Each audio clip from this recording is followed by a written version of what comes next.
Cancer is an epidemic in the fire service. You've heard scientists talk all day today about cancer. And if you look up the word epidemic, it pretty much defines what cancer is right now in the fire service. And again, because of all of us being assembled in this place, I do believe that we're going to make a tremendous difference. Our risks every day as firefighters continue to grow. You heard about some of the chemicals that are contained in furniture, some of the chemicals that we are being subjected to on a regular basis. The risk is not going down, ladies and gentlemen, it is increasing. And it's our job to figure out how we can prevent that from becoming cancer in our lives. The personal protective equipment that exists right now is good. It's not great, but it's good. And it's evolving. And there's an incredible focus happening right now with PPE. I believe that's one of the key components of reducing the risk assessment, or the risk of cancer to us in the fire service. It's our job to make sure that we're doing everything we can to protect our folks. And it starts at the personal protective equipment level. Most importantly, however, in this discussion, and I'm sure I'll get some frowns, our culture and our behaviors are killing us. The things that we're doing on a regular basis that are in our SOPs, that we sanction as officers, that we sanction as leaders in the fire service, are killing us. We have to change that. It is not okay to walk into a fire station and see a diesel exhaust capture system dangling next to the fire apparatus unconnected. It is not okay to wear PPE in the living quarters. It is not okay, and it is no longer a badge of courage to be walking in a fire station with filthy turnouts and a melted helmet. It is also not okay to glamorize through the advertising in some of the vendors dirty faces as a way to sell their products. It is no longer okay to conduct overhaul operations without an SCBA. It is no longer acceptable as an officer to say it is okay. I often speak to chief officers and company officers around this country, and I ask them, those decorations on your collar, are they bugles or are they plungers?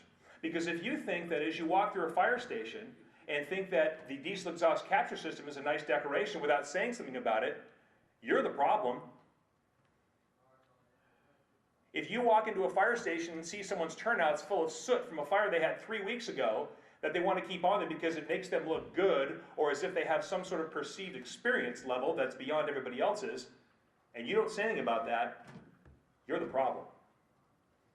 Are they bugles or are they plungers? There's an expectation when bugles are being worn that you are going to exercise the ability that you have as a company or chief officer to make sure that these things are being adhered to, and if you're not, then you are the problem. How do we get that message out? It's been said over and over again in the last 12 hours that it starts at the bottom and it goes all the way to the top. And then this room represents all the way from the bottom to the top. I implore you to help us carry this message. So what do? In 2013, the Cancer Support Network put out a white paper taking action against cancer in the fire service. I'm sure many of you, if not all of you, have read that. And we came up with 11 initiatives. And I want you to listen carefully to these initiatives because not all of them have costs attached to them. Use an SCBA from initial attack to the finish of overhaul. How much does that cost? Do gross field decontamination of personal protective equipment to remove as much soot and particulates as possible. Hosing off your turnouts and yourself and your body before you leave the scene costs nothing. Use baby wipes or some sort of a rescue wipe to remove as much soot as possible from your head, neck, jaw, throat, underarms, and hands immediately and while still at the scene. We saw a wonderful slide that Pat and Jim put up there about where you are being contaminated. You saw the UV photos. Why would you want to keep that on your skin as you wrap up before you go back to the station? Change your clothes and wash them immediately after a fire. Shower after a fire. I find it hard to believe that we have to say that this is an initiative. You need to take a shower after a fire. Clean your PPE, gloves, hood, and helmet immediately after a fire.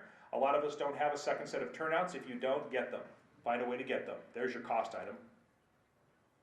Don't take contaminated clothes or PPE home or store it in your vehicle. This is a huge problem. If you do not have a hermetically sealed case of some sort in the trunk of your car to prevent your family from getting exposed to cancer, we need to fix that.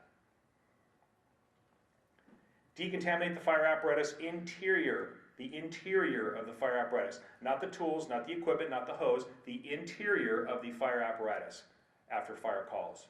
We talked about swabbing the interior of fire vehicles. I bet you're going to find some interesting things in there. Keep your bunker gear out of living quarters and sleeping quarters. Remember when we used to have our turnouts next to our beds at night so we can jump into them quickly? Probably not a really good idea. Hopefully we're not doing that anymore. Use sunscreen. If you're assigned outside in the training area for 8 hours a day, use sunscreen. Should be a policy. Lastly, stop using tobacco products. Ladies and gentlemen, we can fix this. Together we can fix this. We have the people. Look around. We have the people. We have the armament. Let's get this done.